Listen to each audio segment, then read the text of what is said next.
మత్తయి సువార్త 7వ అధ్యాయం చాలా ప్రముఖమైనటువంటి అధ్యాయం.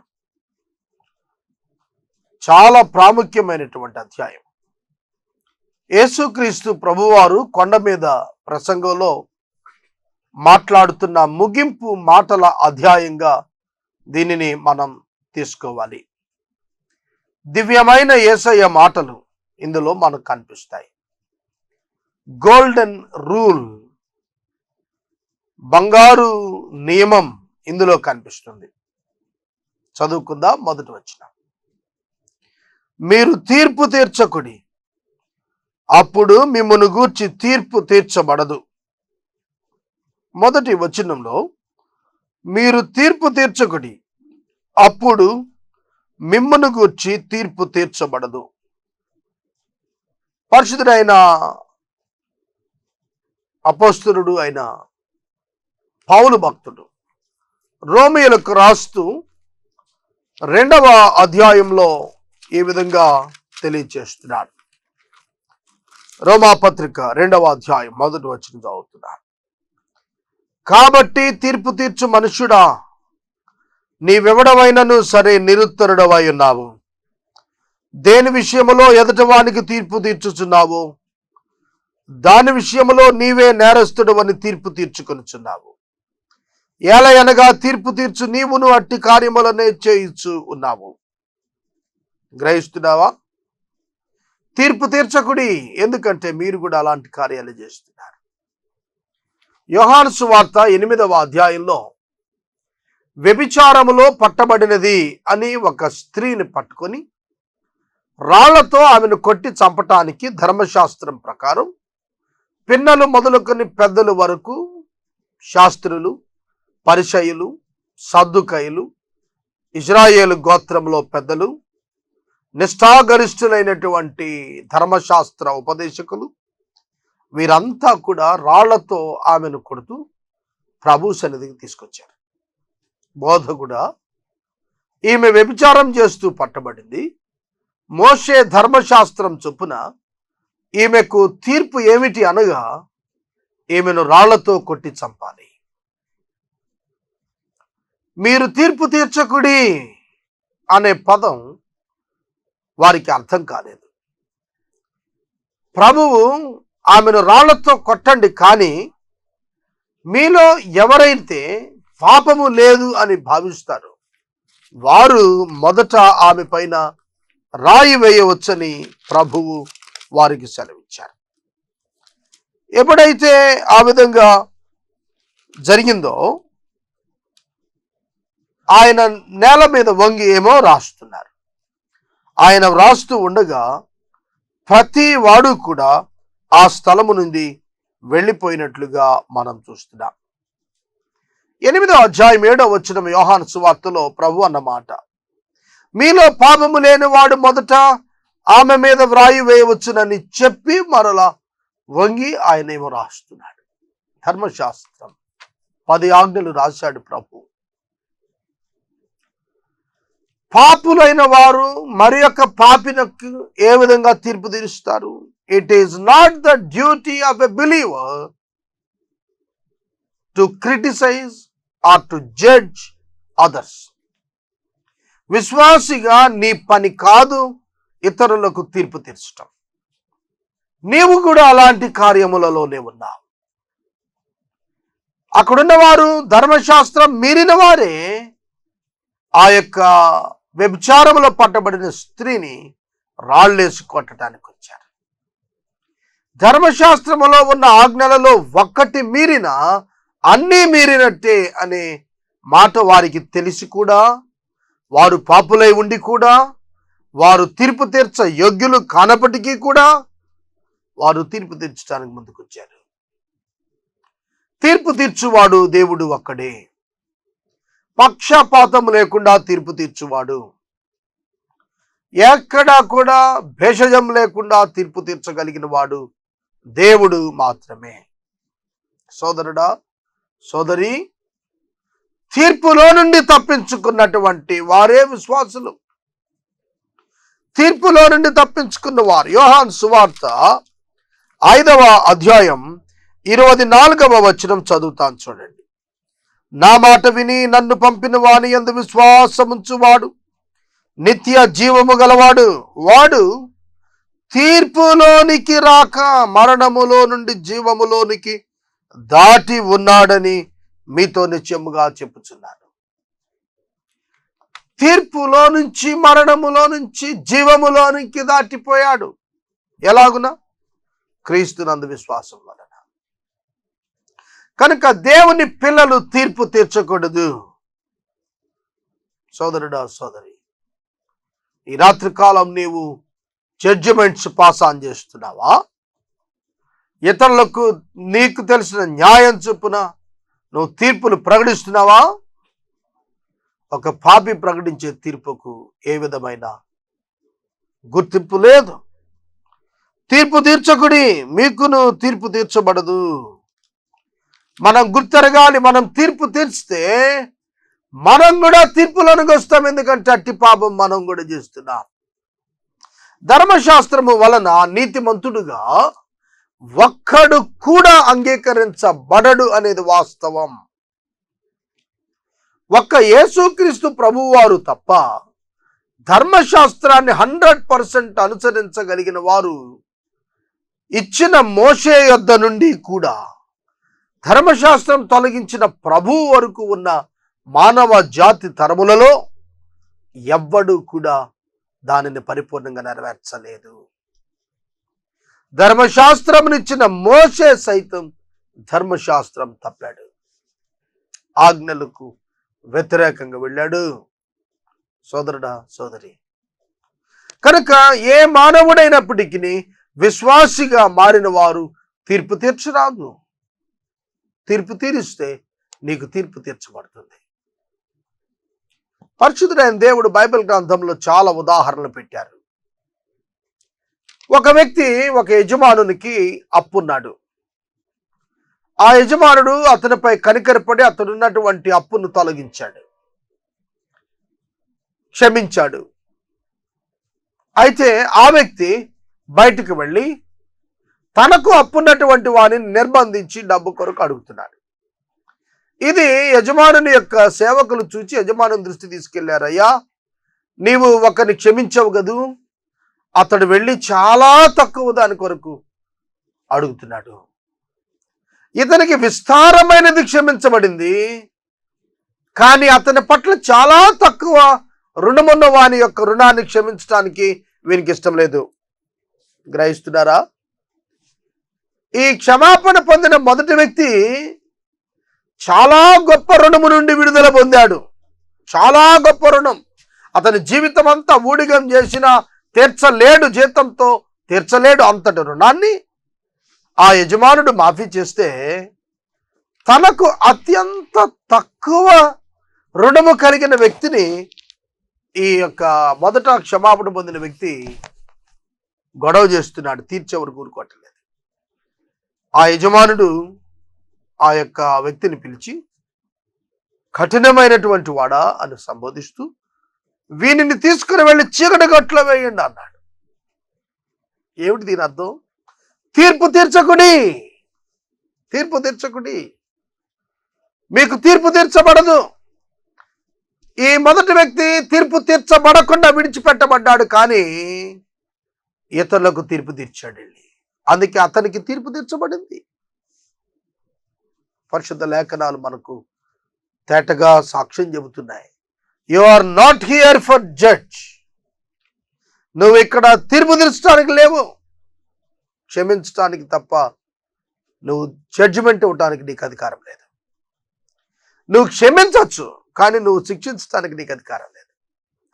క్షమాపణ ఇచ్చేటువంటి అవకాశం దేవుడు నీకు ఇచ్చాడు, కానీ శిక్షించే అవకాశం దేవుడు నీకు ఇవ్వలేదు. అది ఆయన చేతుల్లో పెట్టుకున్నాడు. మీరు తీర్పు తీర్చు చొప్పుననే మీకును తీర్పు తీర్చబడను. Golden rule.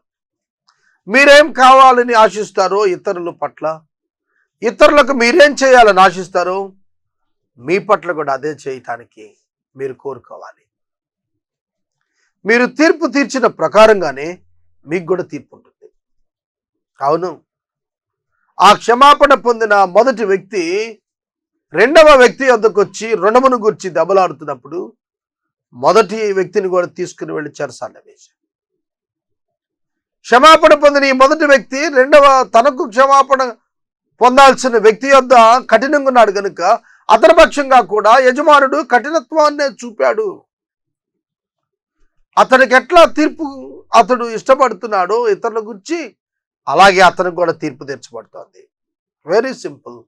You are a sinner, you need a saviour. నువ్వు పాపివి, నీకు రక్షకుడు అవసరం అని విన్న నీవు రక్షకుని చెంతకు వచ్చిన తర్వాత నీవు మరి ఒక పాపిని నాశనం కొరకు నిర్ణయించటం అది అంత అవివేకం. నీవు కృప పొందినప్పుడు ఇతరులను నీ ద్వారా కృప పొందుటకే నీవు పిలువబడ్డావు కానీ తీర్పు తీర్చడానికి కాదని నీవు నేర్చుకోవాలి. 3వ వచనం, నీ కంటిలో ఉన్న దూలమును ఎంచక నీ సహోదరుని కంటిలో ఉన్న నలుసును చూచుట ఎలా? ప్రశ్నార్థకం. నీ కంటిలో ఉన్నది దూలం, ఎదట కంటిలో ఉన్నది నలుసు. కానీ నీ కంటిలో ఉన్న దూలం తీయటానికి ఇష్టం లేదు, కానీ నీకు ఎదట వాని కంటిలో ఉన్న నలుసు తీయటం నీకు ఇష్టం. అంటే ఎదట వాణిలో కనబడుతున్నటువంటి చిన్ని దోషాలను పరిగణలోకి తీసుకుని మాట్లాడుతున్న నీవు నీ హృదయములో ఉన్న పెద్ద పెద్ద విషయాలను ఎలా మరిచావు? అది ప్రభు అడుగుతోంది. సోదరుడా, సోదరి, నిజమే కదా? నీ జీవితంలో దేవుడు నీకెంత గొప్ప అవకాశం ఇచ్చాడు క్షమాపణకు.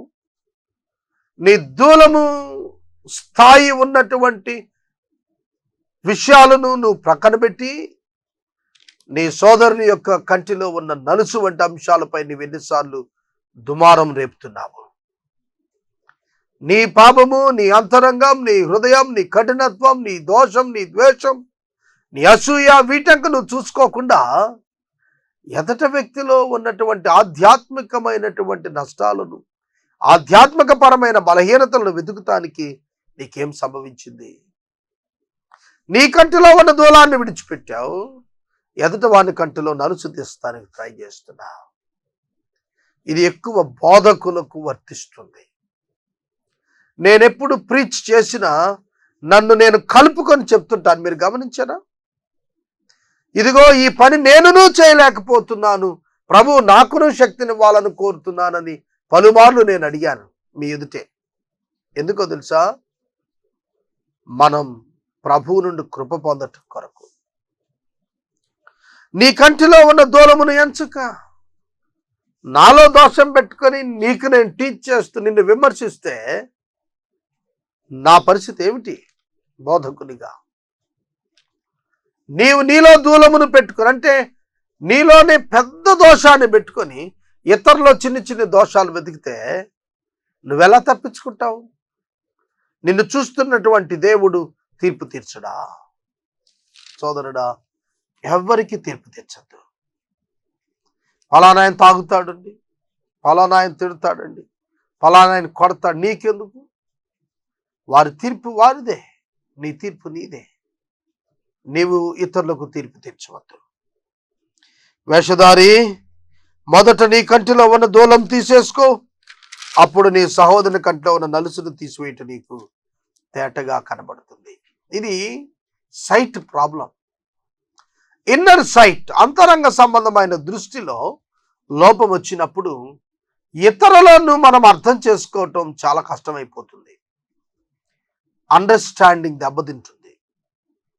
నీ కంటిలో దూలం ఉంటే నీ సైట్ దెబ్బతిన్నదా? నీ హృదయంలో బలమైన పాపం పెట్టుకుంటే, ద్వేషం పెట్టుకుంటే నువ్వు ఇతరులలో ఏం చూడగలుగుతావు? మంచినికా? చూడలేవు. ఇతరులలో ఏ మంచిని చూడలేవు నువ్వు.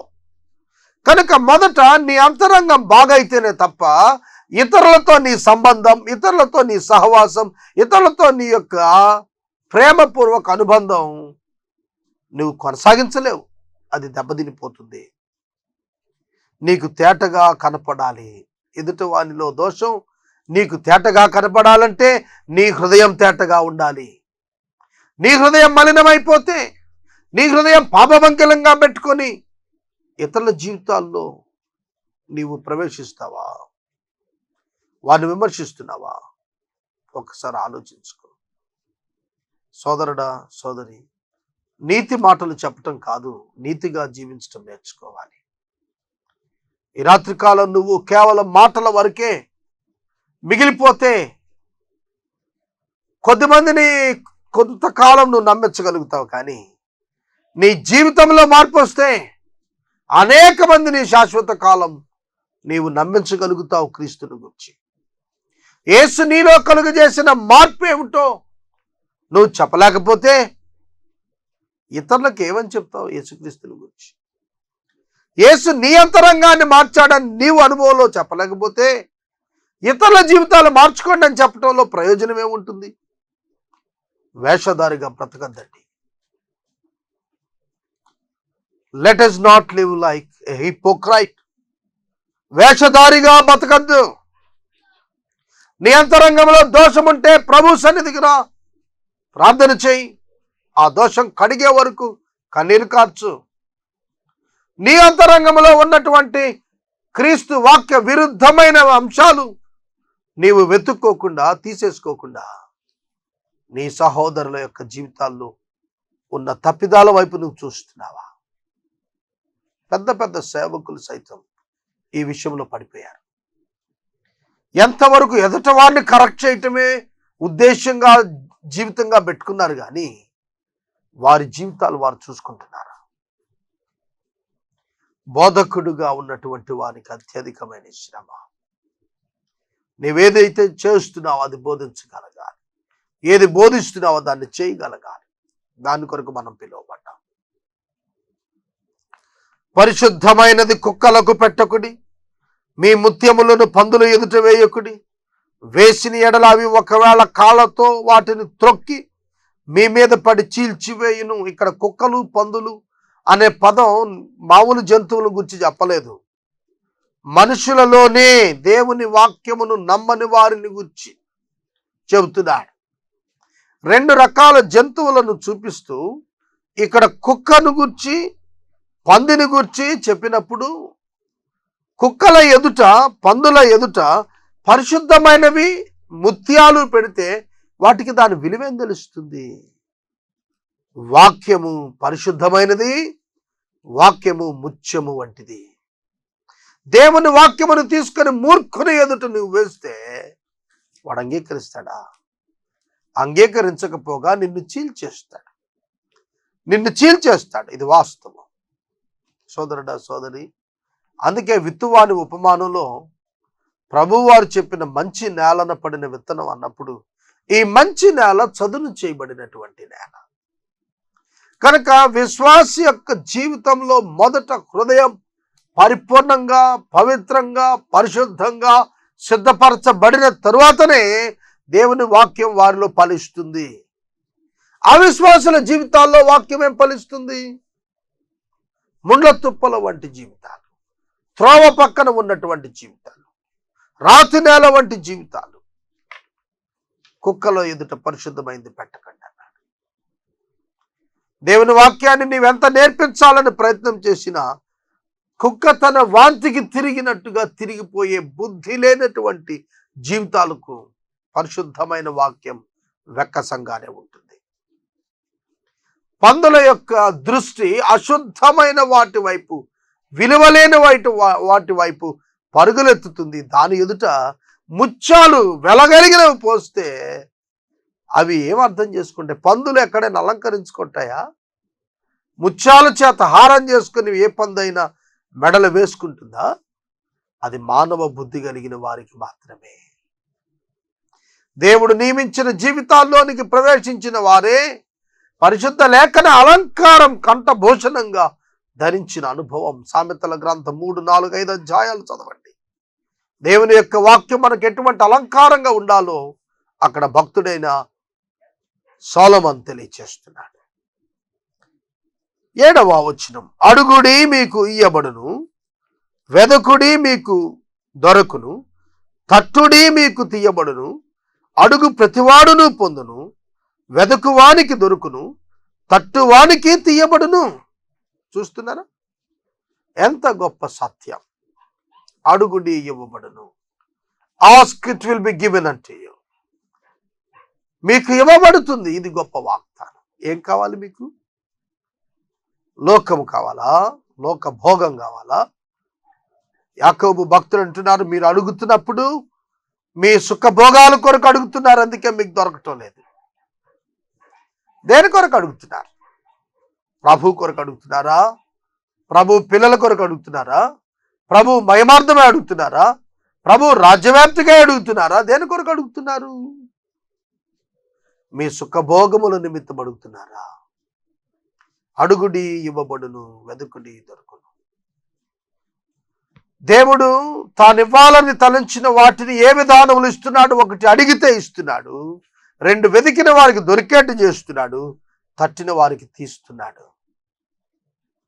మీ ప్రార్థనలో విసుగక ఉంటున్నారా? మీ ప్రార్థనా జీవితాల్లో మీరు ప్రభువును చక్కటి విశ్వాసంతో, అరమరికలు లేని హృదయంతో అడుగుతున్నారా? మీ జీవితాల్లో వాగ్దానమును పొందండి. ఈ వాగ్దానాన్ని అనుభవించండి, అడిగి పొందండి. గత దినం ఎపిసోడ్ స్పాన్సర్స్ కావాలని నేను అనౌన్స్ చేశాను. ప్రోగ్రామ్ అయిన తర్వాత ఈరోజు ఎపిసోడ్ స్పాన్సర్ ఇచ్చారు. రేపటికి ఎపిసోడ్ స్పాన్సర్ లేరు. అయినప్పటికీ అడుగుడి ఇవ్వబడును, వెదుకుడి మీకు దొరుకును, తట్టుడి మీకు తీయబడును. అడుగు ప్రతివాడును పొందును, వెదుకు ప్రతివాడికి దొరుకును, తట్టు ప్రతివాడికి తీయబడుతుంది. సోదరుడా, సోదరి, దేవుని ఆశ్రయించుటలో, దేవుని అడుగుటలో ఉన్నటువంటి గొప్ప భాగ్యం మీ వ్యక్తిగత జీవితాల్లో మీరు ఎరగాలనే నేను ఈ మాటలు చెబుతున్నాను. ప్రార్థన దేవుడు మనకిచ్చిన గొప్ప ఆయుధం. ఎట్టి పరిస్థితులలో ఎంతటి వ్యక్తినైనా ఎదుర్కోవాల్సిన పరిస్థితి వచ్చినప్పుడు నువ్వు అడగాలి, ప్రభువా నాకు సహాయం చేయి.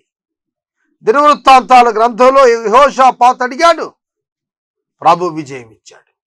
మోషే అడిగాడు, అమాలేకీయులపై యెహోషువకు దేవుడు విజయాన్ని ఇచ్చాడు.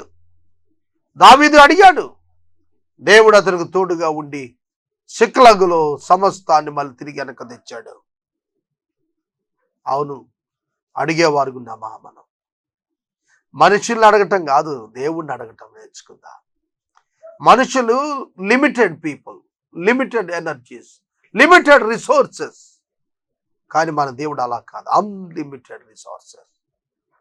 ఉన్నతమైన దేవుని మన జీవితంలో చేర్చుకుందాం. 13వ వచనం 14వ వచనాలలో 2 మార్గాలను గురించి ప్రభువు బోధించారు. 1992వ సంవత్సరంలో రేడియో విశ్వవాణి పరిచర్యకు సెలెక్ట్ అవటం విషయంలో ఒక క్యాంప్ నిర్వహించబడింది. ఆ క్యాంప్లో డాక్టర్ ఎమిల్ జబాసింగ్ అనేటువంటి విశ్వవాణి ట్రాన్స్‌వరల్డ్ రేడియో డైరెక్టర్ గారు ఇదే వర్తమానం మీద ఆ దినం సవాలు ఇచ్చాడు. ఆ దినం 125 మంది అభ్యర్థులు హాజరయ్యారు. దానిలో నాతో పాటు మరొక వ్యక్తి, తమ్ముడు జోసెఫ్, సెలెక్ట్ అయ్యారు. ఈ వాక్యం చెప్తున్నప్పుడు ఈ విషయం చెప్పాలని నేను ఆశపడ్డాను. ఎందుకంటే ఇరుకు మార్గమున ప్రవేశించటానికి పోరాడండి. ఇది వండర్ఫుల్ వర్డ్. నా 19 సంవత్సరాల సేవా పరిచర్యలో అపవాది విశాల మార్గాన్ని నా కనుల ఎదుట ఉంచటానికి అనేక ప్రయత్నాలు చేశాడు. కానీ వేటికి లొంగక ఇరుకు మార్గాన్ని ఎన్నుకున్నాను. నేను యేసుక్రీస్తు ప్రభువు యొక్క మార్గం ఇరుకు మార్గం. నిన్ను వలె నీ పొరుగువానిని ప్రేమించటం ఇరుకు మార్గం. నిన్ను హింసించిన వారి కొరకు ప్రార్థన చేయటం ఇరుకు మార్గం. నీ పై వస్త్రమును అడిగిన వానికి అంగీ కూడా ఇచ్చివేయటం ఇరుకు మార్గం. భూమి మీద ధనము సంపాదించకుండా పరలోకములోనే ధనము సంపాదించుకోవటం ఇరుకు మార్గం. పేరు ప్రఖ్యాతులు ఆశింపక దేవుని మహిమపరచటం ఇరుకు మార్గం. ఇరుకు మార్గం అంటే యేసు అని మీరు గుర్తెరగాలి. ఆయనను వెంబడింపగోరిన ప్రతివాడు ఈ మార్గాన్ని అనుభవిస్తాడు. అనుసరిస్తున్న ప్రతివాడు ఈ మార్గం గుండా వెళుతూ ఉంటాడు. అయితే ఒక దీవెన ఉంది ఈ మార్గంలో. అదేమిటనగా ఆ ఇరుకు మార్గం ప్రవేశించి వెళుతున్న కొలది విశాలంగా ఉంటుంది.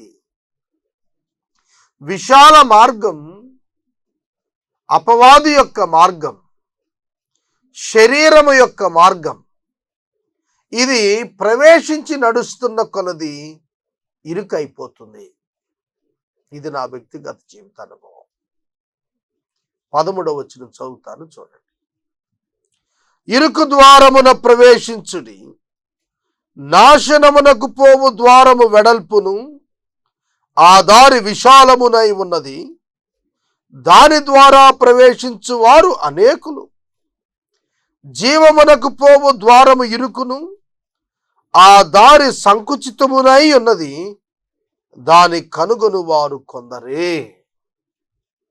సోదరుడా, సోదరి, పరిశుద్ధ బైబిల్ గ్రంథం 2 మార్గాలను గురించి సూచిస్తోంది. ఒకటి ఇరుకు మార్గం, ఇది జీవమును ఏర్పరిచే మార్గం, జీవమునకు తీసుకుని వెళ్ళే మార్గం.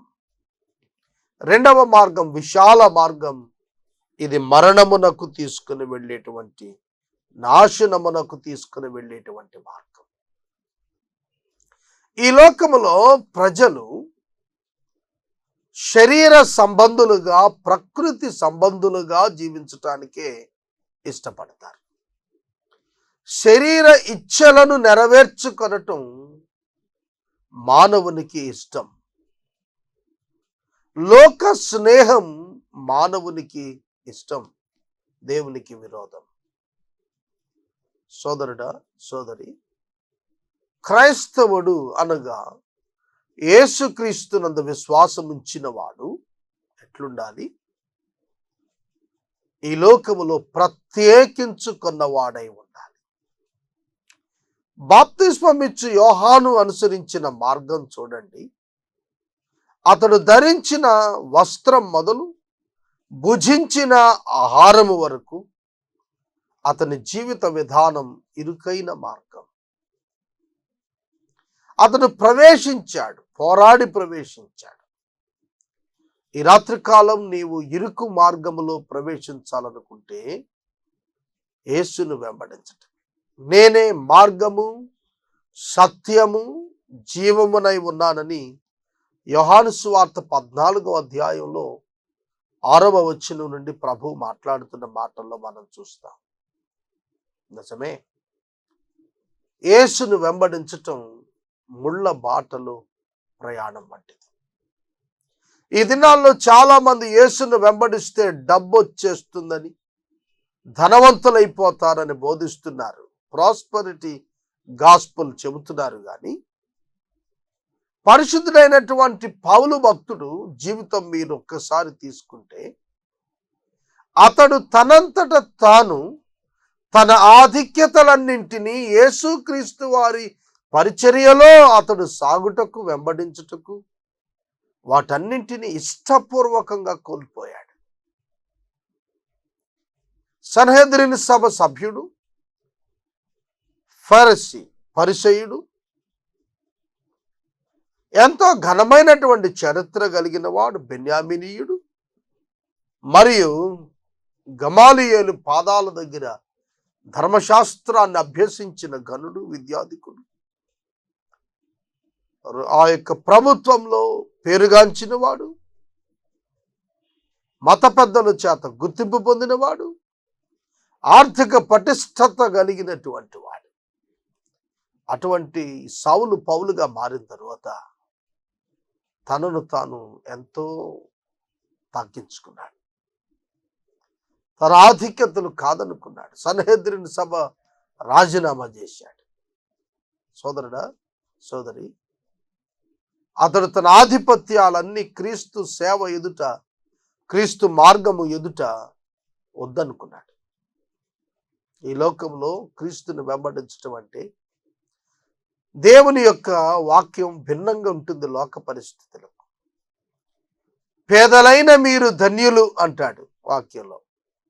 ఇది ఎంతమందికి ఇష్టం? పేదలైన మీరు ధన్యులు అన్నప్పుడు పేదలు అంటే మన ఉద్దేశంలో ఏమీ లేని వారని కదూ. దేవునికి స్తోత్రం. క్రీస్తును కలిగిన వాడు ఏమీ లేకపోయినా సర్వ సమృద్ధి కలిగిన వాడు. ఆశ్చర్యకుందా? అతనికున్న కొంచెమే మేలు. పరిశుద్ధ బైబిల్ గ్రంథంలో దీనిని ఇరుకు మార్గం అని తెలియజేస్తున్నాడు. పౌలు యొక్క విస్తారమైనటువంటి ఆర్థిక పటిష్టత అతడు కానుకలు స్వీకరించి ప్రయాణం చేయాల్సిన పరిస్థితి. ఒక్కోసారి అనిపిస్తుంది ఎందుకు ఈ సేవ, ఒక్కోసారి అనిపిస్తుంది ఎందుకు ఈ క్రైస్తవ్యం. లోకాన్ని చూడండి ఎట్లా సంపాదించుకుంటున్నారు అని. లోకంలో సంపాదించుకుంటున్న వారికి బాధలు లేవు అని మనం అనుకుంటాం, కానీ వారికంటే మనం ఎంతో శ్రేష్టంగా ఉన్నామనేది విశ్వాసులు ఎప్పుడు నేర్చుకుంటారు. ఇరుకు మార్గమున ప్రవేశించుడి, ఇన్విటేషన్ ఫ్రమ్ జీసస్ క్రైస్ట్. యేసు నుంచి ఆహ్వానం వస్తోంది, ఇరుకు మార్గమున ప్రవేశించండి. ఎవరికి ఇష్టం ఉంటుంది? విశాల మార్గాన పోవటం చాలా మందికి ఇష్టం. ఇష్టానుకూలముగా స్వేచ్ఛానుసారంగా జీవించటం మానవులకు ఇష్టం. కానీ మానవుడు ఇరుకు మార్గాన ప్రవేశించటం అనగా దేవుని వాక్యము చొప్పున నడవటానికి ఇష్టపడిన జీవితం. దేవుని వాక్యం చొప్పున నడిస్తే ఈ లోకంలో వెర్రివాడు అనే బిరుదిస్తారు, తెలుసునా? వెర్రివాడు అనే బిరుదు వస్తుంది. యేసయ్యకు చాలా చాలా బిరుదులు ఇచ్చారు ఈ లోకంలో. దయ్యము పట్టిన వాడని, దయ్యముల చేత అద్భుతాలు చేస్తున్న వాడని, త్రాగుబోతులతో పేదలతో తిరుగుతుండేవాడని, పాపుల స్నేహితుడని. యేసయ్యకి ఇచ్చిన టైటిల్ ఏంటండి? పాపుల స్నేహితుడు. యేసు దేవుని చిత్తం నెరవేర్చుట కొరకు తన జీవితాన్ని నడిపించుకుంటూ వెళ్ళినంత కాలము కూడా ఆయనను ధనవంతులు చేరలేదు, ఆయనను రాజులు చేరలేదు, ప్రముఖులు చేరలేదు, మత నాయకులు చేరలేదు. ఆయన తన యాత్రను ఒంటరిగా శిష్యులతో కలిసి నడిపించాడు. ఈ రాత్రికాలం జీవమునకు పోవు మార్గం కోరుకుంటావా? తాత్కాలిక ఈ లోక భోగాన్ని అనుభవించటం కొరకు విశాల మార్గంలో ప్రవేశించి మరణానికి నాశనానికి పోయే మార్గం నువ్వు కోరుకుంటావా? ఏది కావాలి నీకు? ప్రభువు కావాలా? పతనం కావాలా? ప్రభువును కలిగిన వారి జీవితాల్లో పరిస్థితులు భిన్నంగా ఉంటాయి. బైబిల్ చరిత్ర అంతా అదే కదా. యోసేపును తీసుకోండి, ఇరుకు మార్గం కోరుకున్నాడు, యథార్థంగా ఉండటానికి కోరుకున్నాడు, వాక్యానుకూలంగా ఉండటానికి కోరుకున్నాడు. ఆదికాండంలో యోసేపు భక్తుడు 17వ ఏట అతడు తన సహోదరుల చేత ద్వేషించబడి, అమ్మివేయబడి, గోతులో తోయబడి, కొట్టబడి,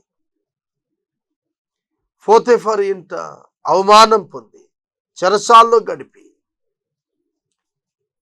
అతడు ఎన్ని కష్టాలు అనుభవించాడు. మహిమాయుక్తమైన విశ్వాసాన్ని అతని జీవితంలో కలిగి కనపరిచాడు. ఈ రాత్రికాలం దేవుడు మనకిచ్చిన ఇరుకు మార్గం ఎంత గొప్పది.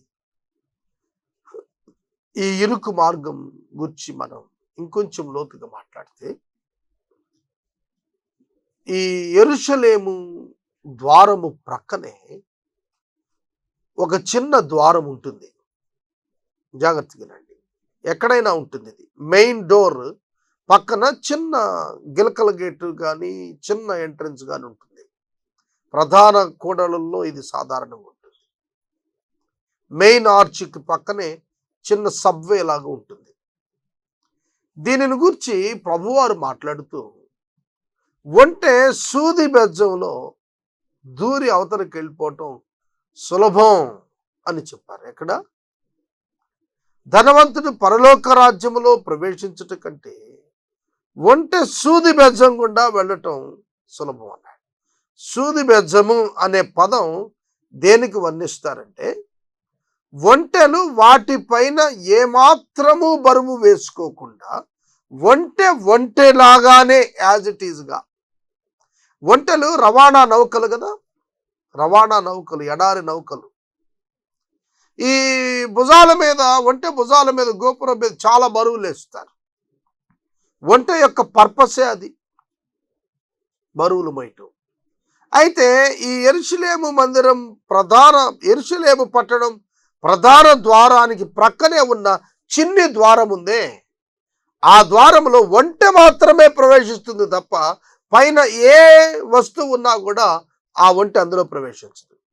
అక్కడ అది చెప్పాడు, సూది బెజ్జంలో ప్రవేశించడం అంటే ఇరుకు మార్గం. అక్కడ ఒంటె ఒక్కటే ప్రవేశిస్తుంది, ఇకేం వెళ్ళం. కనుక ఒంటరిగా యేసుతో నీ జీవితాన్ని నిర్మాణం చేసుకుంటున్నావా? ఇరుకు మార్గంన ప్రవేశించు. ప్రభు అయిన యేసు క్రీస్తును అంగీకరించిన వెంటనే లోకము మిమ్ములను ద్వేషిస్తుంది. ఎందుకు ద్వేషిస్తుందంటే, లోకానికి దేవుడు అంటే అర్థం కాలేదు. పరిశుద్ధాత్ముడు ఎవరికి బయలుపరుస్తాడో వారే. తండ్రి కుమారుని తండ్రి బయలుపరిస్తేనే అది పరిశుద్ధాత్ముని కార్యం. కనుక మీరు ఇరుకు మార్గం కోరుకుంటారా, విశాల మార్గం కోరుకుంటారా? చాలా పర్యాయాలు మన జీవితాల్లో మనం ఆలోచన చేయాలి. వాక్యంలో మనం గమనిస్తున్నప్పుడు అబ్రహాము, లోతు. అబ్రహాము ఇరుకు మార్గం కోరుకున్నాడు, దేవుని మార్గం కోరుకున్నాడు. కానీ లోతు సొదొమ గొమొరాలను విశాల మార్గం కోరుకున్నాడు. అబ్రహాము జీవ మార్గంలో ప్రవేశించాడు, లోతు నాశన మార్గంలో ప్రవేశించాడు. ఏశావు, యాకోబు ఇరుకు మార్గం ఎన్నుకున్నాడు, ఏశావు విశాల మార్గం ఎన్నుకున్నాడు. కయ్యను విశాల మార్గం ఎన్నుకున్నాడు, పాపపు మార్గం, శరీరమును సంతృప్తిపరిచే మార్గం, శరీర భోగములను అనుభవించే మార్గం ఎన్నుకున్నాడు కయ్యను. హేబేలు ఇరుకు మార్గం, ప్రభువుని వెంబడించాలి. బైబిల్ గ్రంథం అంతా మనకు సాక్ష్యం చెబుతోంది అదే. ఇరుకు మార్గమున ప్రవేశింప పోరాడండి. ఇరుకు మార్గము జీవమునకు తీసుకొని వెళుతుంది, సిలువ మార్గము జీవమునకు తీసుకొని వెళుతుంది. సిలువ మార్గము మీకు కిరీటాన్ని ధరింపజేస్తుంది. ఈ రాత్రికాలం గుర్తెరగండి. విశాల మార్గం మీకు అవమానాన్ని కలుగజేస్తుంది. పాపపు మార్గములలో పరిగెత్తుతున్నావా? హేరోదు విశాల మార్గాన్ని ఎంచుకున్నాడు, తన సహోదరుడైన ఫిలిప్పు యొక్క భార్య అయిన హేరోదియను తెచ్చి ఉంచుకున్నాడు, నాశనం అయిపోయాడు. సోదరుడా, సోదరి, యేసు ప్రభు ఆ యొక్క మార్క్సు వార్త 10వ అధ్యాయం 17వ వచనంలో ఉన్న ధనవంతునితో మాట్లాడుతూ, ప్రేమించి నీకున్న సమస్తం అమ్మేసేయ్, పేదలకిచ్చేయి, నన్ను వెంబడించాలి. పరలోక రాజ్యంలో ప్రవేశించాలంటే నేనేం చెయ్యాలి అని అడిగిన అతనికి వచ్చిన జవాబేంటి? నీ ఆస్తి అంతా వదిలేసాయి, నన్ను వెంబడించమని. భూమి మీద ఆ దినం ప్రభువు మాట చొప్పున అతను ఆస్తి వదిలేసి ఉంటే పరలోక ముందు ఆస్తి సమకూర్చుకునేవాడు. కానీ వాడు ఆస్తి పట్ల ప్రేమ కలిగిన వాడు, ప్రభువు పట్ల ప్రేమ కాదు, ఆస్తి పట్ల ప్రేమ. అందుకే ప్రభువును వెంబడించక వ్యసనపడి వెనక్కి వెళ్ళిపోయాడు. ఆ ఆస్తులు ఏమైనా చిల్లుగా పట్టుకెళ్ళి ఉంటాడా? పాతాళానికి పట్టుకెళ్ళాడు. ఇరుకు మార్గము ప్రభువు అతనికి ఆహ్వానం ఇచ్చారు. నన్ను వెంబడించవయ్యా, మిగతా ఆయన్ని ఎందుకు? శిష్యులను ఆయన్ను వెంబడించమని పిలిచినప్పుడు అన్ని వదిలి ఆయనను వెంబడించారండి. వ్యాపారం, కుటుంబం, దోణులు, వలలు, ఉద్యోగాలు వదిలి ఆయన వెనకాల వెళ్ళిపోయారు. ప్రభు తిబెరియా సముద్రం దగ్గర పేతురుని అడిగిన మాట, పిల్లలారా, తినుటకు మీ యొద్ద ఏమైనా ఉన్నదా? ఏమీ లేదు ప్రభువా. నా యొద్ద ఉన్నప్పుడు మీకేమైనా తక్కువైందా? యేసును నమ్మటం నీకు చేతనైతే ఈ రాత్రికాలం నీ యొక్క ప్రతి విధమైన జీవిత సమస్యలకు ఆయన జవాబునిచ్చి నడిపించగలుగుతాడు. ఎక్కడ నువ్వు భయపడాల్సింది లేదు. దీనిని నువ్వు గుర్తుపెట్టుకోవాలి. తదుపరి దేవుని యొక్క వాక్యములో మనం చూస్తున్నప్పుడు 15వ వచనంలో అంటాడు, అబద్ధ ప్రవక్తలను గూర్చి జాగ్రత్త పడుడి. వారు గొర్రె చర్మములు వేసుకొని మీ యొద్దకు వస్తారు గాని లోపల వాళ్ళు తోడేళ్ళు, క్రూరమైన తోడేళ్ళు. వారి ఫలముల వలన మీరు వారిని తెలుసుకుంటారు. ముళ్ళ పొదలలో ద్రాక్ష పండ్లనైనను పల్లేరు చెట్లను అంజూరపు పండ్లనైనను కొయ్దురా. అలాగుననే ప్రతి మంచి చెట్టు మంచి ఫలాలు ఫలిస్తుంది, పనికి మాలిన చెట్టు కాని ఫలాలు ఫలిస్తుంది. మంచి చెట్టు కాని ఫలాలు ఫలింపదు, పనికి మాలిన చెట్టు మంచి ఫలాలు ఫలింపదు. మంచి ఫలములు ఫలింపని ప్రతి చెట్టు నరకబడి అగ్నిలో వేయబడుతుంది. కాబట్టి మీరు వారి ఫలముల వలన వారిని తెలుసుకుందరు. ఇక్కడ మనుషులను వర్గీకరించి చూపిస్తున్నాడు. మంచి ఫలములనిచ్చే చెట్టు, పిచ్చి ఫలాలనిచ్చేటువంటి చెట్టు. మనము ఫలించేది ఆత్మ ఫలం ఫలించాలి. గలతీయులకు రాస్తూ పరిశుద్ధుడైన పౌలు 5వ అధ్యాయంలో చెప్పినటువంటి ఆత్మ ఫలము ప్రేమ, సాత్వికం, విశ్వాసము, దయాళుత్వం, మంచితనం, ఇవన్నీ కూడా ఫలించాలి. నీవు ఫలించేది ఆయన చూస్తున్నాడు. అందుకని అంటాడు, అబద్ధ ప్రవక్తలను గురించి జాగ్రత్త పడండి. అబద్ధ ప్రవక్తలు క్రూరమైన తోడేళ్లు, కానీ పైకి గొర్రె చర్మం కప్పుకొని వస్తారన్నాడు. అబద్ధ ప్రవక్తలు అనగా వాక్యమును వక్రీకరించి బోధించువారు, భిన్న సువార్తను ప్రకటించువారు. వీరు తోడేళ్లు, నాశనానికి పోతున్నవారు, క్రూరమైన తోడేళ్లు. గొర్రెల యొక్క నాశనం, గొర్రెల మరణాన్ని కోరి వారి యొద్దకు కపటంగా వస్తున్నటువంటి వారు. సోదరుడా, సోదరి, ఈ అబద్ధ బోధకులు, అబద్ధ ప్రవక్తలు ఆనాటి సమస్య కాదు, ఈనాటి సమస్య కూడా. పరలోక రాజ్యానికి వెళ్లకుండా వెలుగు దూత ఈ విధంగా అనేకులను వాడుకుంటున్నాడు. గోధుమల వనంలో గురుగులను విత్తి అది చివరి వరకు ఎదిగేటట్లుగా ఉండే పరిస్థితి తెచ్చాడు అపవాది. చాలా మంది బైబిలే పట్టుకుంటారు, కానీ యేసు ప్రభు దేవుడని ఒప్పుకోరు. చాలా మంది బైబిల్లోంచే మాట్లాడతారు, తండ్రి లేడంటారు కొందరు, త్రిత్వం తప్పు అంటారు కొందరు, యేసు దేవుడు కాదు నరుడు అంటారు, యేసు ప్రవక్త మాత్రమే అంటారు, బైబిల్ కరెక్టే అంటారు, మోషే కరెక్ట్ అంటారు. అన్ని వాస్తవే, కానీ యేసు ప్రభు మాత్రం దేవుడు కాదంటారు. యేసు శరీరధారిగా వచ్చాడని ఎవరైతే చెబుతారో వాళ్ళే దైవాత్మ కలిగినటువంటి వారు. యేసు శరీరధారిగా రాలేదు అని ఎవరంటారో వారే దురాత్మ సంబంధులు. వారి ఫలం తెలిసిపోతుంది. Who denies the Christ? ఎవరు ప్రభువును తిరస్కరిస్తారో వారు అబద్ధ ప్రవక్తలు, వారు తోడేళ్ళు. డైటీ ఆఫ్ క్రైస్ట్, యేసుక్రీస్తు వారి దైవత్వాన్ని ఒప్పుకున్న వాడే నిజమైన బోధకుడు. యేసుక్రీస్తు ప్రభువును ఎంతో ఎక్కువగా చూపించడానికి ఇష్టపడతారు, కానీ దేవునిగా చెప్పటానికి మాత్రం ఇష్టపడరు. ఇటువంటి వారు వారి యొక్క జీవితాల్లో క్రూరమైన తోడేళ్ళు. బైబిల్ తీసుకుంటారు, వైట్ డ్రెస్ వేస్తారు, భుజాన సంచి ఉంటుంది, ప్రైజులాడే చెప్తుంటాడు, దేవునికి స్తోత్రం అంటుంటాడు, ప్రభు పేరిటే వస్తున్నట్లుగా వస్తాడు, కానీ వాడు మాట్లాడుతుంది ప్రభువుకి వ్యతిరేకంగా మాట్లాడతాడు. ప్రభు పేరిట వచ్చి వాడు స్తుతించబడునుగా, కానీ యేసుని గురించి ఆ యెరూషలేము ప్రవేశంలో ప్రజలు స్తుతించి వాడుతుంటే ప్రభువు పేరిట వస్తున్నట్లుగా వస్తాడు, కానీ వాడు ప్రభువును తిరస్కరిస్తాడు. తండ్రి అయిన దేవుడు పంపిన కుమారుని తిరస్కరించి తండ్రిని అంగీకరించామని చెప్పుకుంటే డాక్టరీన్స్ అన్నీ కూడా జాగ్రత్తగా నేర్చుకోవాలి విశ్వాసులు. మీరు ఊరికి ఆదివారం గుడికి వెళ్ళటం, అక్కడేదో చెప్తారు వింటాం, చందా వేయటం, వచ్చేయటం, మళ్ళీ 6 రోజులు బైబిల్ మూలం పడేయటం, మళ్ళీ ఆదివారం ఉదయం బైబిల్ తీయటం, దుమ్ము దులపటం, ఈ దినచర్య చాలదు. ఈ విధమైనటువంటి ఆధ్యాత్మిక సిద్ధపాటు చాలదు.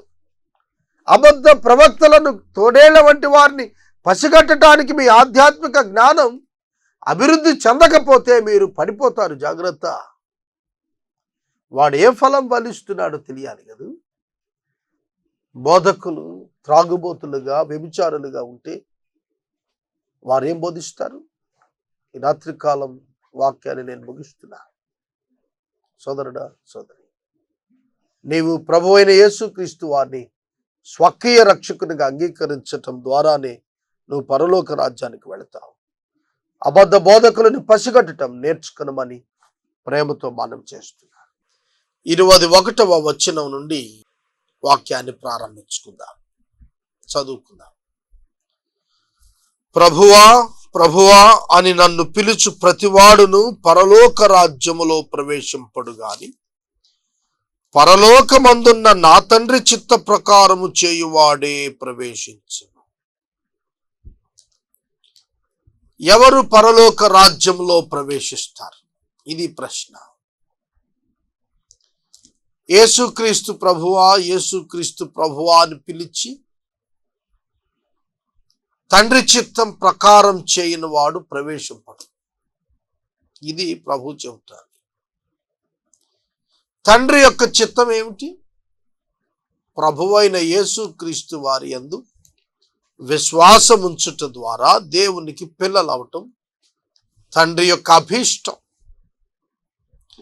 తండ్రి అభీష్టం ఏమిటంటే మనం విశ్వాసులుగా ఉండటం, పాత రోత బ్రతుకులు మార్చుకొని పాపమును విడిచిపెట్టి పరిశుద్ధులుగా ఉండటం తండ్రికి అభీష్టం, తండ్రి చిత్తం. ప్రభువా, ప్రభువా అని నన్ను పిలుచు ప్రతివాడును పరలోక రాజ్యంలో ప్రవేశింపడు గాని తండ్రి చిత్తమును జరిగించువాడే ప్రవేశిస్తాడు. యేసయ్య స్వయంగా చెబుతున్న మాట ఇది. వేరొక భక్తుడు, ఇంకో ప్రవక్త చెబితే ఎట్లుండేదో, కానీ ప్రభువే స్వయంగా చెప్తున్నారు. ప్రభువా, ప్రభువా అని పిలుచు ప్రతివాడు.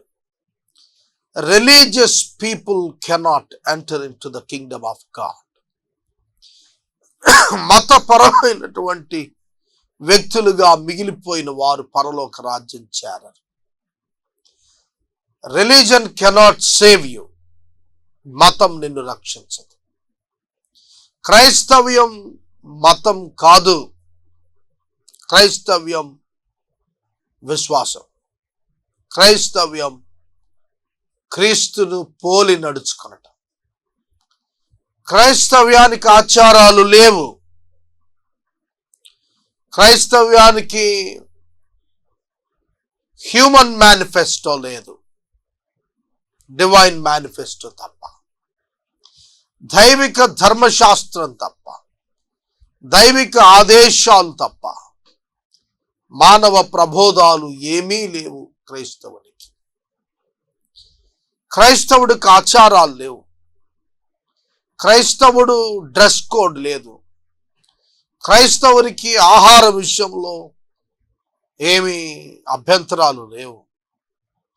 క్రైస్తవునికి సమాజంలో వీరితో కలవచ్చు, కలవకూడదనే నియమాలు ఏమి లేవు. సువార్త పరంగా అందరితో కలవాలి.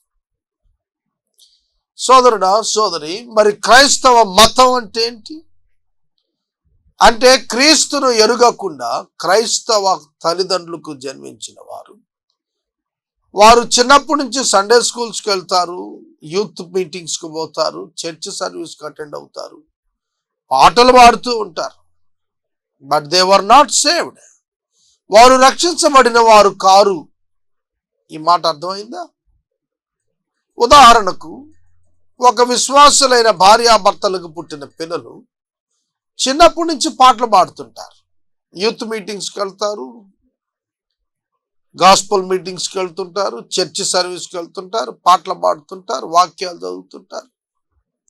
కానీ వారు ప్రభువా ప్రభువా అని వారి నోటితో ఎన్నో మార్లు పలుకుతుంటారు. కానీ వారు పరలోకానికి వెళ్తారా?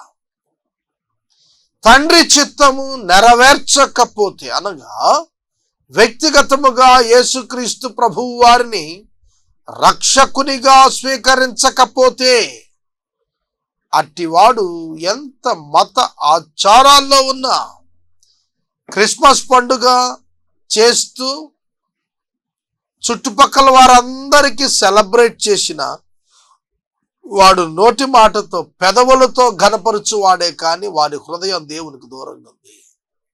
యెషయా భక్తుడు చెప్పినట్లు, మీరు పెదవులతోనే స్తుతిస్తున్నారు కానీ మీ హృదయాలు దేవునికి దూరంగా ఉన్నాయి. పెదవులతో ప్రభువా ప్రభువా అంటాడు, హృదయం మాత్రం దేవునికి దూరంగా ఉంటుంది.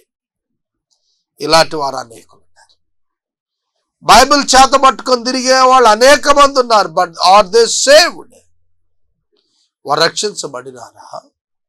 విశేష కనికరము చొప్పున పునర్జన్మ సంబంధమైన స్నానము చేత వారు తిరిగి జన్మించిన అనుభవానికి వచ్చారా? గుర్తుపెట్టుకోండి, నమ్మి బాప్తిస్మం పొందిన వాడు రక్షించబడు, నమ్మని వానికి శిక్ష విధించబడు. ఎప్పుడు నేను పాపిని ప్రభు అని నువ్వు ప్రభు సన్నిధిలో ఒప్పుకుని ఆయన సన్నిధికి వెళ్ళి, దేవా నీవు తప్ప నాకు ఆశ్రయం లేదు, నీ కుమారుడిని యేసయ్య నామాన్ని నేను నమ్ముతున్నాను, విశ్వసిస్తున్నాను, ఆయన దేవుడై ఉండి నరునిగా ఈ లోకానికి వచ్చి నా ప్రాణమునకు విమోచకుడుగా ఆయన శిలువలో తన ప్రాణం పెట్టాడని ఎవరైతే ప్రకటన చేస్తారో, విశ్వాస ప్రకటన, వారే పరలోకానికి వెళ్తారు తప్ప క్రైస్తవ కుటుంబాల్లో జన్మించినంత మాత్రాన చాలా బరియల్స్కి వెళుతుంటాం మేము.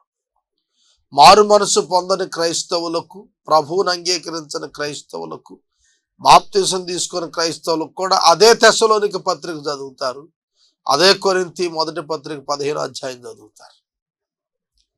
వారికేం వేరే స్క్రిప్చర్స్ చదవరు. కానీ వారు ప్రభు దగ్గరికి వెళ్తున్నారా, వారు ప్రభువు దగ్గరికి వెళ్ళారా అనేదే అక్కడ ప్రశ్న. ప్రభువా ప్రభువా అని పిలుచు ప్రతివాడును పరలోక రాజ్యంలో ప్రవేశింపడు. కేవలం ఊరికే ప్రభు ప్రభు అని కేకలు పెడుతున్నవాడు, మాట్లాడుతున్నవాడు, విషయాలు మాట్లాడుతున్నవారు ఈ దినాలు అనేక మంది క్రైస్తవ నాయకులు, even they doesn't know the meaning of the faith in their life. వారి జీవితాలలో అసలు విశ్వాసం అంటే అర్థమే తెలియని వారు క్రైస్తవ నాయకత్వంలో ఉండిపోయారు.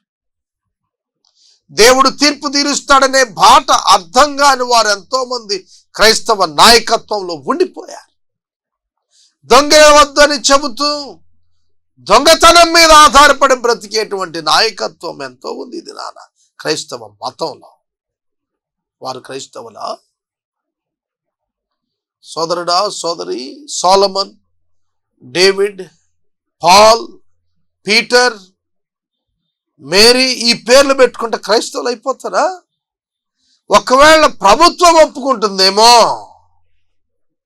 ప్రభుత్వం ఒప్పుకుంటుంది. మేరీ అని పేరు పెట్టుకుంటే క్రిస్టియన్ అని, ప్రజలు ఒప్పుకుంటారు. డేవిడ్ అని పేరుంటే క్రైస్తవుడని.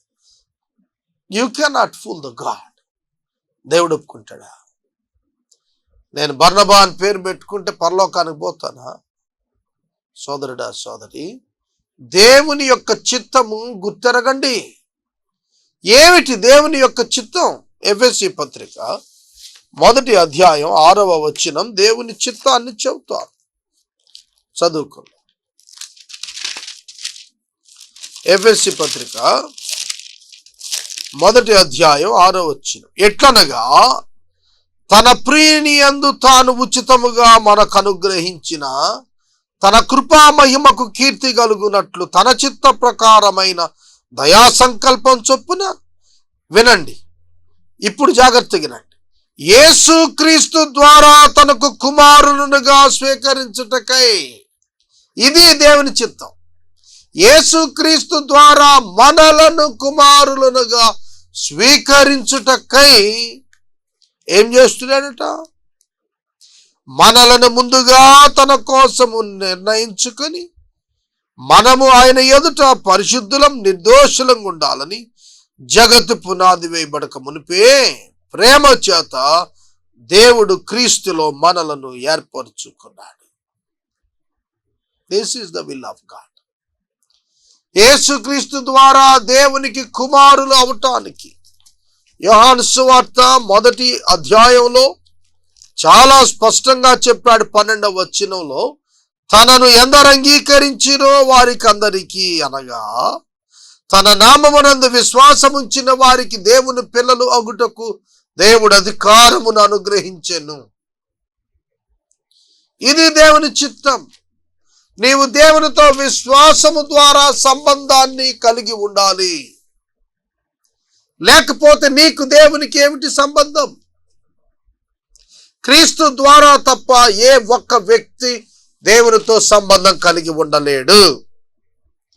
ఏలయనగా మానవునికి దేవునికి మధ్య చేయి ఉంచదగిన మధ్యవర్తిగా ఆయనే వచ్చాడు. సోదరుడా, సోదరి, ప్రభువా ప్రభువా అని పిలిస్తే ప్రజలను ఫూల్ చేయొచ్చు. కానీ పరలోక రాజ్యానికి పోవాలంటే నీవు యేసునందు విశ్వాసం ఉంచాలి, మారు మనసు పొందాలి, పాప క్షమాపణ అనుభవాన్ని కలిగి దేవునికి భయభక్తులు కలిగి నీ జీవిత కాలంలో ఆయనపై ఆధారపడి జీవించటం నీవు చేయగలగాలి. ఆయన చిత్తము రక్షణ పొందటం, ఆయన చిత్తము సాక్షిగా జీవించటం, ఆయన చిత్తము ప్రభువు కొరకు శ్రమపడటం, ఆయన చిత్తము ప్రభువు కొరకు సమర్పించుకొనటం, ఆయన చిత్తము ప్రభువు కొరకు ఆత్మలను సంపాదించటం, ఆయన రాజ్యం నీతి వెదకటం, అది దేవుని చిత్తం. వాక్యానుకూలమైన జీవితం, ఒక్క మాటలో చెప్పాలంటే దేవుని చిత్తము is equal to word based life. వాక్య ఆధారిత జీవితము. ఈ రాత్రి కాలం నీ జీవితం అట్లా ఉందా? నీ జీవితం లేఖనాలను అనుసరించి నిర్మాణం చేసుకుంటున్నావా? చాలా మంది తమ జీవితాలు లేఖనంపై కాదు, ఆచారాలపై నిర్మాణం చేసుకుంటున్నారు. మత నాయకుల యొక్క మానవీయ బోధలపై ఆధారపడుతున్నారు. చాలా టెన్షన్గా ఆదివారం వర్షిప్కి, బుధవారం బైబిల్ స్టడీకి, శుక్రవారం ప్రేయర్కి, శనివారం ఫాస్టింగ్ ప్రేయర్కి, సండే ఈవినింగ్ అవుట్ రీచ్కి వెళ్ళిపోతారు. ఇవి సమ్ మెథడ్స్ ఆఫ్ ఇవాంజలిజం, కొన్ని ఫెలోషిప్ పద్ధతులు అవుతాయి.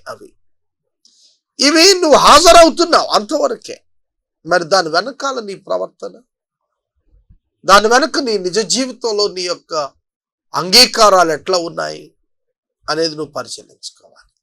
మానవుడు ఎంతవరకు చూస్తాడంటే ప్రతి ఆదివారం గుడికి వస్తున్నాడా లేదా, ప్రతి ప్రార్థనకు వస్తున్నాడా, ప్రతి ఈవెంట్లో తన చేయి సహాయం ఉంచుతున్నాడా, బాగా పాటలు పాడుతున్నాడా, సాక్ష్యాలు బాగా చెప్తున్నాడా, దేవుని కబుర్లు ఏమిటి, దేవుడు నాకు కనపడ్డాడను, లేకపోతే నాకు దర్శనం వచ్చిందను, లేకపోతే నేను ఇంకా సేవకి వెళ్ళిపోతున్నానను, ఏవైనా ఇట్లాంటి రిలీజియన్ మ్యాటర్స్ చెప్తున్నాడా?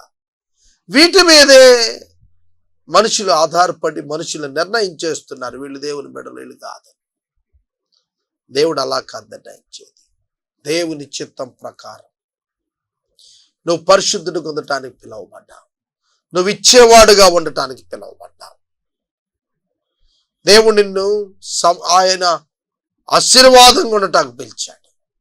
ఆశీర్వాదాలు పొందటానికి పిలిచాడు కాదు, ఆశీర్వాదంగా ఉండటానికి పిలిచాడు. నీవు ఇతరులకు ఆశీర్వాదంగా ఉండాలి. యేసుక్రీస్తు ప్రభు ఆశీర్వాదాలు పొందాడా? ఆశీర్వాదంగా ఉన్నాడా? యేసు అందరికీ ఆశీర్వాదంగా ఉన్నారు. కనుక నీ జీవితంలో ఆశీర్వాదముగా ఉండటానికి పిలువబడ్డావు. మనకెంతవరకు ఆశీర్వాదాలు పొందాలని ఉంటుంది, అది కాదండి దేవుని చిత్తం. నీవు బాగా డెవలప్ అయిపోవటం కాదు కావాల్సింది, నీ వలన అనేకులు ఆశీర్వదించబడాలి. అబ్రహాము ద్వారా అనేకులు ఆశీర్వదించబడ్డారు. కనుక దేవుని చిత్తం ప్రకారం చేస్తేనే నువ్వు పరలోక రాజ్యానికి వెళ్తావు. 22వ వచనం, ఆ దినమందు అనేకులు నన్ను చూచి, ప్రభువా ప్రభువా, మేము నీ నామమున ప్రవచింపలేదా? నీ నామమున దెయ్యములను వెళ్ళగొట్టలేదా? నీ నామమున అనేకమైన అద్భుతములు చేయలేదా అని చెప్పుదురు. ఆ దినమున, ఏ దినమది? ప్రభు వారి యొక్క తీర్పు దినాన అనేక మంది వచ్చి అంటారట, ప్రభువా ప్రభువా, మళ్ళీ పిలుస్తున్నారు. అక్రమ జీవితాల్లో ఉన్నవారు, దేవుని క్రమములోనికి, చిత్తపు నెరవేర్పులోనికి రానివారు, ఆయన కుమారుడైన యేసుక్రీస్తు ప్రభువుని అంగీకరించిన వారట వచ్చి అంటారు, ప్రభువా ప్రభువా, మేము నీ నామము పేరిట దయ్యాలు వదిలించలేదా? రోగులను బాగు చేయలేదా? మేము నీ నామం పేరిట ప్రవచనాలు చెప్పలేదా? ఎంత దారుణం! కనుక ప్రవచనాలు చెప్పేస్తున్న వాళ్ళందరూ కూడా పరలోకానికి వెళ్ళిపోతారా? దేవుని పేరు వినియోగించుకుని బ్రతుకుతున్నారా? దేవుని యొక్క నామం పేరిట జరుగుతున్న కార్యాలను మన బలంతో చేసినట్లుగా విర్రవీగుతున్నామా? ఈ మధ్యన ఒక సోదరుడు ఒక పుస్తకాన్ని ప్రింట్ చేయమని వచ్చాడు నా దగ్గరికి. దానిలో కొన్ని సాక్ష్యాలు, ఆల్రెడీ ప్రింటెడ్ టెస్టిమనీస్ ఉన్నాయి, ఇంకా యాడ్ చేయమని తెచ్చాడు. అందులో అయ్యగారు ప్రార్థించారు, పిల్లలు పుట్టారు, అయ్యగారు దీవించారు, ఉద్యోగం వచ్చింది. అంత అయ్యగారు బేసే, ఎక్కడ యేసు ప్రభు మాట కనపట్టల్లా. జరుగుతాయి. సోదరుడా సోదరి, మోసపోకు. సేవకుల వల్ల జరగవు దేవుని కార్యాలు. స్వస్థత దేవుని వలన కలుగుతుంది, సేవకుని వలన కాదు. అయ్యగారు ప్రార్థన చేశారు, సంతానం కలిగిందంటే దేవుడిచ్చాడు సంతానం, అయ్యగారు కాదు. ఇంకొక ఆయన చెప్తున్నాడు టీవీ ప్రసంగాల్లో, నేను విమర్శకు కాదు చెప్తోంది, ప్రజలను ఆలోచింప చేయటానికే మాట్లాడతాను. మా స్వస్థత శాలకు వచ్చిన వారి జీవితాలే మారిపోతున్నాయి అంటున్నాడు. యేసయ్య దగ్గరికి వచ్చిన వాళ్ళ జీవితాలు మారుతాయని చెప్పండి. స్థలాన్ని కానీ, వ్యక్తిని కానీ, సంస్థను కానీ దేవుని స్థానాన్ని ఇస్తే అది పాపం అవుతుంది. జాగ్రత్త. ప్రవచింపలేదా ఆయన నామం పేరట? అది ఆయన నామాన్ని బట్టి జరిగింది, నిన్ను బట్టి కాదే. మేము అద్భుతాలు చేయలేదా? జరుగుతాయి యేసునామంలో. ఎవరొచ్చి యేసునామంలో గద్దించిన దయ్యం పోతుంది, పాస్టర్ గారే రాక్కర్లేదు. ఎవరొచ్చి యేసునామంలో ప్రార్థన చేసిన కార్యాలు జరుగుతాయి. యేసును ఎరుగక యేసును ఉపయోగించుకుంటున్న వారు అనేక మంది ఉంటారు. దేవుని పేరిట ప్రారంభించే కార్యక్రమాలు అనేకం ఉంటాయి. వాళ్ళు అంటారంట, ప్రభువా ప్రభువా, నీ పేరే కదా మేము వాడుకున్నాం. యేసయ్య పేరిట ఎన్ని సంస్థలు రిజిస్టర్ అయిపోయాయి, ఎంత సోషల్ వర్క్ పేరిట ఎన్ని విషయాలు జరుగుతున్నాయి. వీళ్ళంతా తప్పించుకుంటారా చెప్పండి? దేవుని పేరిట దగా చేస్తున్నటువంటి మనుషులు తప్పించుకోగలుగుతారా? They should check their experience of salvation. వారి యొక్క రక్షణ అనుభవాన్ని వారొక్కసారి పరిశీలించుకోవాలి, వారు అక్రమంలో ఉన్నట్లయితే. కనులు మూసుకోవద్దు. పర్టికులర్లీ క్రిస్టియన్ మిషన్స్ లో ఉన్న వ్యక్తులతో నేను హృదయపూర్వకంగా చేతులెత్తి నేను నమస్కరించి మరీ చెబుతున్నాను. Do not cheat your self. నిన్ను నువ్వు మోసగించుకోవటం ఆపేసాయి. ఇంకా నీకు సమయం దేవుడు ఇచ్చాడు. ప్రభువా నన్ను క్షమించు, అంగీకరించమని ప్రార్థన చేయి. చాలా మంది దేవుని పేరిట దగా చేస్తున్న దినాల్లో మనం ఉన్నాం. నేను అదర్ దాన్ క్రిస్టియన్స్ గురించి మాట్లాడటం లేదు. Only in the name of Christianity. క్రైస్తవ్యం అనే ముసుగులో జరుగుతున్నటువంటి అక్రమ పరిస్థితి దేవుడు చూచుటలేదా? నీవేమైపోతావు రేపు? ప్రభువు నిన్ను తిరస్కరించినప్పుడు నీ బ్రతుకేమవుతుంది అనేది ఆలోచించద్దా? సంపాదించువారుగా ఉండటం కొరకు పిలువబడ్డామా? కూడగట్టుకోవటానికి పిలువబడ్డామా? లేదే. ప్రభు నిన్ను పిలిచిన పిలుపు నీవు గుర్తెరగాలి, అనగా నీవు రక్షించబడాలి. Unless until you are saved you cannot understand the will of God. నువ్వు రక్షించబడకపోతే దేవుని చిత్తం ఏంటో నువ్వు గ్రహించలేవు. దేవుని కుమారుడైన యేసుక్రీస్తు వారితో నీకు రిలేషన్షిప్ లేకపోతే you cannot understand the will of God. నువ్వు దేవుని చిత్తం గ్రహించలే. పరిశుద్ధాత్ముడు నీ అంతరంగమందు నివాసం లేకపోతే నువ్వు రక్షించబడిన వాడవు కాదు. రక్షించబడిన ప్రతి వ్యక్తికి దేవుని యొక్క ఆత్మను ప్రభువు సంచకరువుగా ఆయన ఇస్తున్నాడు. కనుక అట్టి ప్రభువును నీవు కలుగుంటే నీ జీవితంలో నీవు ఎన్నడూ వెనక్కి తిరగక్కర్లేదు. ప్రభువా ప్రభువా అని పలుకుతున్నావా? అద్భుతాలు చేస్తూ దయ్యాలను వదలగొడుతూ ప్రవచనాలు చెప్తూ ఉన్నవారితో ప్రభు అన్నాడు, నేను మిమ్మును ఎన్నడూ ఎరుగనే. ఇదేమిటి? యేసయ్య పేరు ఉపయోగించిన వారిని యేసయ్య ఎరుగనంటే ఏమైపోతారు వీళ్ళంతా? ఏమన్నా అవనివ్వండి, నరకానికి పోతారు. అక్రమము చేయువారలారా, మీరు నా యొద్ద నుండి పొండని వారితో చెప్తాను. మీరు నా యొద్ద నుండి పొండి అని చెప్తాడట. దేవుని నామానికి స్తోత్రం. యేసయ్య ఎవరినైనా పొమ్మంటాడా? కృపాకాలంలో ఆయన ఎవరిని పొమ్మనడు. నా యొద్దకు వచ్చు వారిని నేనెంత మాత్రము త్రోసివేయనని ఆయన చెప్తుంటే పొమ్మంటాడా? ఎప్పుడు పొమ్మంటాడు?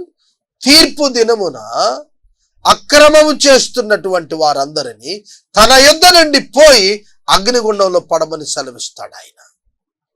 సోదరుడా సోదరి, ఈ రాత్రి కాలం ఈ మాటలు నీవు గుర్తెరగాలని నేను మనవి చేస్తున్నాను. నా యొద్ద నుండి పొండని వారితో చెప్పుతున్నాను. ఇలాంటి లిస్టులో పడిపోకండి.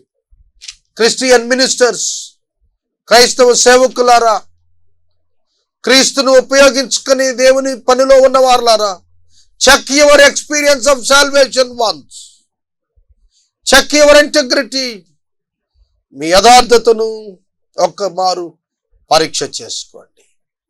ప్రభువు కొరకు జీవిస్తున్నామనుకుంటూ, ప్రభువు కొరకే బ్రతుకుతున్నామని చెబుతూ, ఇంకనూ యేసును రక్షకునిగా అంగీకరించక అక్రమ జీవితాల్లో ఉన్నట్లయితే ఇది అనుకూల సమయం, ఇది రక్షణ దినం. నేడు నీవు యేసయ్య యొద్దకు రావచ్చును. 24వ వచనం. కాబట్టి ఈ నా మాటలు విని వాటి చొప్పున చేయు ప్రతివాడును బండ మీద తన ఇల్లు కట్టుకొనిన బుద్ధిమంతుని పోలి ఉండును. కాబట్టి అనే పదం పై వచనాలను సంయుక్తపరుస్తూ ఉంది. 21, 22, 23 వచనాల్లో ఏవైతే చెప్పబడ్డాయో వాటిని బట్టి, వాటి వలన, అందుచేత అని అర్థం వస్తుంది. ప్రభువా ప్రభువా అని పిలుచు ప్రతివాడు పరలోక రాజ్యములో ప్రవేశింపుడు గాని నా తండ్రి చిత్త ప్రకారము నెరవేర్చువాడే పరలోక రాజ్యములో ప్రవేశిస్తాడు అని ప్రభువు చెప్పారు. చూశారు? దానిని బట్టి, కాబట్టి దేనిని బట్టి? కొందరు అన్నారట, ఆ దినమున, తీర్పు దినమున, ప్రభువా అద్భుతాలు చేశాం, దయ్యాలు వదిలిచ్చాం, ప్రవచనాలు చెప్పాం. ప్రభు అన్నారు వారితో, మీరెవరో నాకు తెలియదు, అక్రమం చేయవారు నా యొద్ద నుండి పొండి అని చెప్తారట. కాబట్టి అలా చెబుతాను. కాబట్టి వింటున్నారా? Attitude of Christ. యేసయ్య యొక్క ఉద్దేశం, యేసయ్య యొక్క ఇష్టం ఏంటంటే ఇక్కడ ఈ బోధను బట్టి మీరు మీ బ్రతుకులను బాగు చేసుకోండి. ఈ రాత్రికాలం నా ఆశ కూడా అదే. ఇక్కడ చెప్పబడుతున్న లేఖనానుసారమైనటువంటి బోధలను బట్టి మీ వ్యక్తిగత జీవితాలు బాగు చేసుకోండి, ఆలస్యం చేయకండి.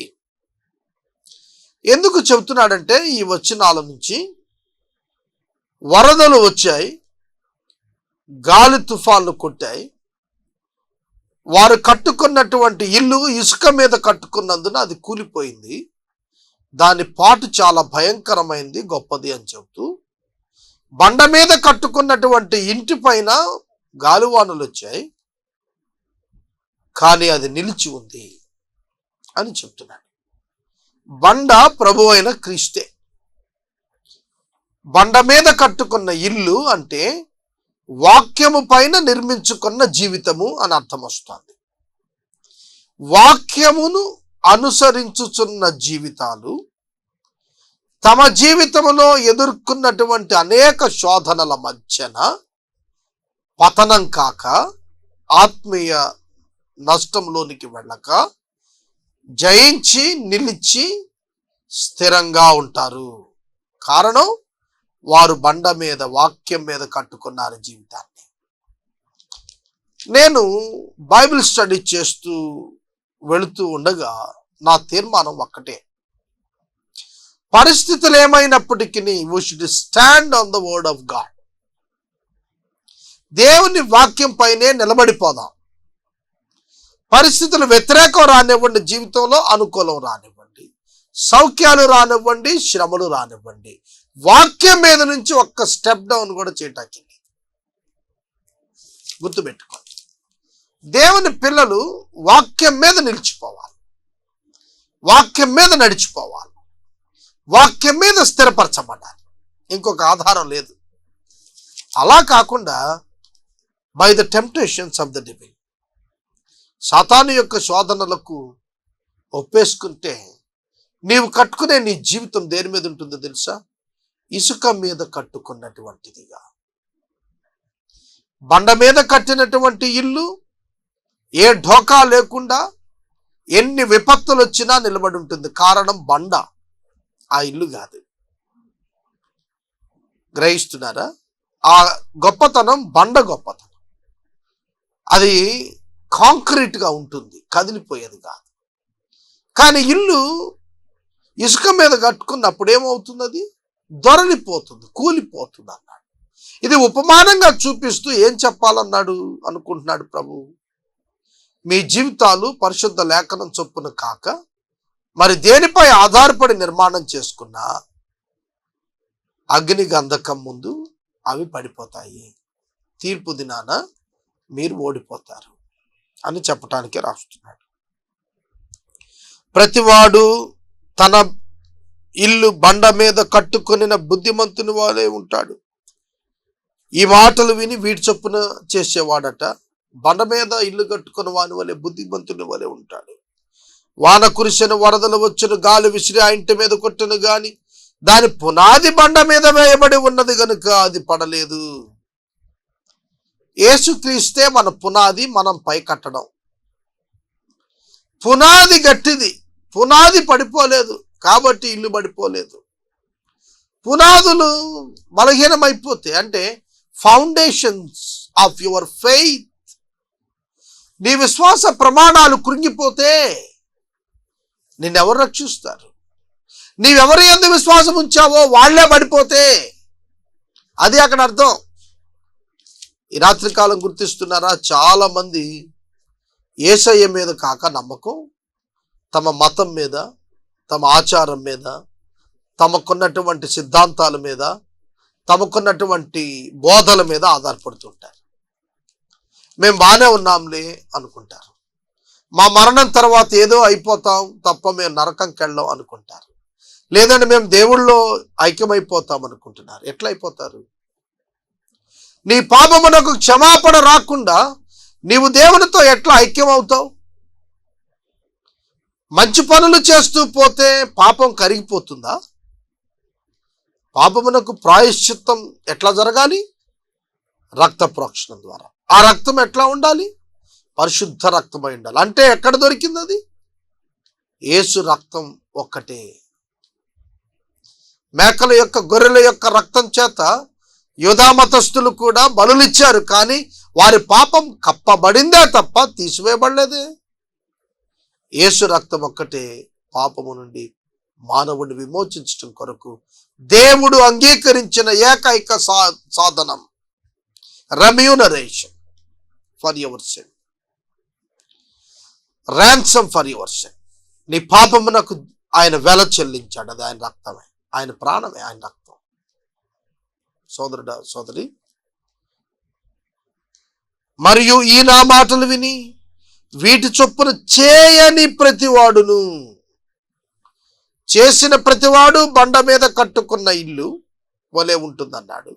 చేయని ప్రతివాడును ఇసుక మీద ఇల్లు కట్టుకొనిన బుద్ధిహీనుని పోలి ఉండును.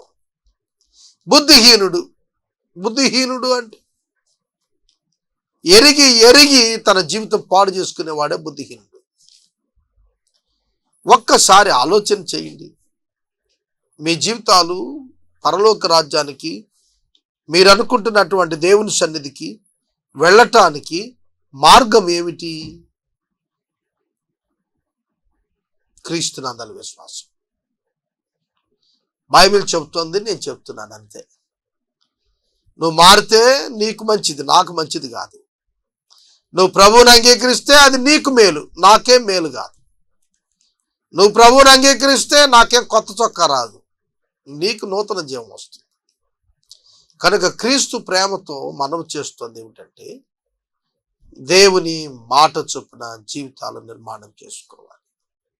వేరొక మార్గమే లేదు. యేసు ఈ మాటలు చెప్పి ముగించినప్పుడు జన సమూహములు ఆయన బోధకు ఆశ్చర్యపడుతున్నారట. ఆయన బోధకు ఆశ్చర్యపడుతున్నారు. ఎందుకంటే ఈ బోధ అధికారము గలవాని వలె ఆయన బోధిస్తున్నాడు. శాస్త్రులు పరిచయులు అధికారం కలిగిన వారిలా బోధించలా, ఎందుకంటే వారు దాన్ని ఆచరించలా. ఎవడు ఆచరిస్తాడో వాడు అధికారం కలిగిన వాడు వలె బోధిస్తాడు. ఎవరు బైబిల్ ప్రకారం జీవించి నడిచి బోధిస్తారో వారి బోధలు అధికారం కలిగి ఉంటాయి.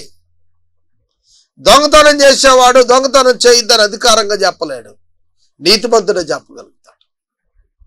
సోదరుడా, సోదరి, యేసు అధికారం గలవాని వలె బోధిస్తున్నాడు. ఆయన నిజంగా అధికారం గలవాడే, సర్వాధికారం కలిగిన వాడు. ఆయన బోధలో అధికారం ఉంది. ఆయన మాటలు వింటున్న ప్రజల హృదయాలు బ్రద్దలయ్యాయి. ఆయన వెంబడించడం ప్రారంభించారు. ఈ రాత్రికాలం అదే మాటలు వింటున్నావు. నీ హృదయం బ్రద్దలవుతుందా? నీ హృదయం ముక్కలవుతుందా? యేసయ్య తన ప్రేమతో మరలా అతుకుతాడు. నీ పాప పంకిల జీవితాన్ని యేసయ్య కడిగేస్తాడు. తన స్వరక్తం చేత నిన్ను శుద్ధి చేస్తాడు. నీకు అమూల్యమైనటువంటి నీతి రక్షణ వస్త్రాలు తొలగిస్తాడు. కేవలం నువ్వు ఊరికినే అంగీకరించాను ప్రభువా అని అంటే చాలు. దీనికి నువ్వు వెల చెల్లించాల్సింది లేదు, భవిష్యత్ ఆచార కార్యక్రమాలు చేయాల్సిందేమి లేదు. నువ్వు దశంభాగం ఇస్తేనే నీకు రక్షణ నిలబడుద్ది అని ఎవడని చెప్తే అది అబద్ధం. నువ్వు చందాలిస్తేనే నువ్వు పరలోకాన్ని పోతావు అని ఎవడని చెప్తే అది అబద్ధం. గుర్తుపెట్టుకోండి. చందాకి, చర్చికి వెళ్ళటానికి, వీటికి రక్షణకు ఏ సంబంధం లేదు. రక్షించబడిన వాడు చేసే కార్యక్రమాలను తీసుకొచ్చి రక్షణకు ముడిపెట్టకండి. రక్షణ దేవుని నుండి వచ్చేది. అందుకు విశ్వాసి నీతి క్రియలు చేస్తాడు. నీతి క్రియలు చేస్తున్నందున విశ్వాసి పరలోకంకి వెళ్ళడు. పరలోకానికి వెళతాడు గనుక విశ్వాసి నీతి క్రియలు చేస్తున్నాడు. అది తేడా. ఒక అవిశ్వాసి చేసే నీతి క్రియలకు, ఒక విశ్వాసి చేసే నీతి క్రియలకు తేడా ఏమిటో తెలుసా? అతడు నీతి క్రియలు చేసి విశ్వాసి కావాలనుకుంటాడు. ఒక విశ్వాసి గొప్ప పేరు సంపాదించాలనుకుంటాడు. కానీ విశ్వాసి అయితే నీతి క్రియలు తాను విశ్వాసి అయినందుకు చేస్తూ దేవునికి మహిమ తేవాలనుకుంటాడు. అది తేడా. నీతి క్రియలు నిన్ను పరలోకానికి చేర్చావు. నీ అన్నదానం, గోదానం, వస్త్రదానం, భూదానం, ఇంకేమైనా దానాలు ఉంటే అవి నిన్నేం పరలోకానికి చేర్చావు. అవి మనుషులు ఎదుట నీ ప్రవర్తనను రుజువుపరుస్తాయి. దేవుని యొక్క బిడ్డవైతే నీవు ప్రభువుని మహిమపరచగలుగుతావు, అంతవరకే. అంతేగా నువ్వు మేలు చేసినంత మాత్రం పరలోకానికి పోతావు అంటే అది జరిగేది కాదు. అది క్రెడెన్షియల్ కాదు, అది అర్హత కాదండి. ఈ రాత్రి మీరు గుర్తుపెట్టుకోవాలి, నేను మనవి చేస్తున్నాను. యేసయ్య యొక్క అధికారం ఆయన బోధలో ఉంది. శాస్త్రులు ఎన్నడూ బోధించలేదు అటువంటి అధికారంతో, కానీ యేసు బోధించారు. అది చూచి, అది విని ప్రజలు ఆశ్చర్యపడుతున్నారు. సోదరుడా, సోదరి, రాత్రి ప్రభు నిన్ను ప్రేమించి ఈ మాటలు తెలియచేస్తున్నాడు. ప్రభు నిన్ను ఈ మాటల ద్వారా హెచ్చరిక చేస్తున్నాడు. కనుక రక్షకునిగా ఆ ప్రభువును నీ హృదయం ముందు స్వీకరించాలని ప్రేమతో నీకు నేను మనవి చేస్తున్నాను.